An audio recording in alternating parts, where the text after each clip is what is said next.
یہ آپ کی چائے. یہ آپ کیا حساب کتاب کرنے میں لگ گئے؟ اتنی رات ہو گئی ہے، صبح بھی بہت سارے کام ہیں.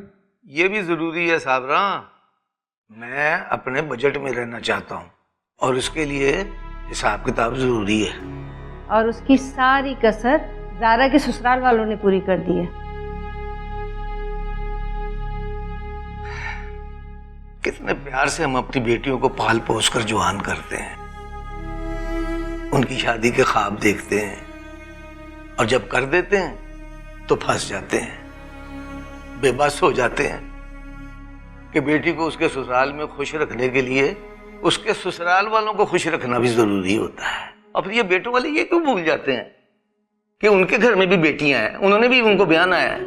جو سلوک وہ اپنی بیٹیوں کے ساتھ چاہتے ہیں وہ سلوک اپنی بہوؤں کے ساتھ کیوں نہیں کرتے؟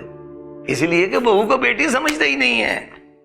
اور مصیبت صرف ہم جیسے ماں باپ کی ہے، پہلے کچھ خواب دکھا دیتے ہیں، جب ہم اس کو رخصت کر دیتے ہیں تو پھر بہانے سے جاؤ باپ کے پاس جاؤ، یہ لے کے آؤ، تمہارا باپ کماتا نہیں ہے فلانے. حد ہو گئی ہے، کہاں جائیں ہم. صحیح کہہ رہے ہیں آپ، اللہ بہتر کرے گا، آپ پریشان نہ ہو. ہاں بس اللہ ہی مالک ہے. بس اب تو دعا کرو کہ کسی طرح سوچ رہا تھا کہ میں کچھ اوپر نیچے کر کے کچھ پیسے بچا لوں تاکہ زارا کو جو چیزیں چاہیے ہیں وہ بھی اس کے سسرال بھجوا دوں. سعید کو ہم نے ہی سر پہ چڑھایا ہے، اس کی ہر وقت کی مانگیں پوری کر دی ہیں. اب آپ نے دیکھا مائیوں میں نہ خود آیا نہ اپنی ماں کو بھیجا. مجھے تو چڑ ہو گئی ہے ان لوگوں سے.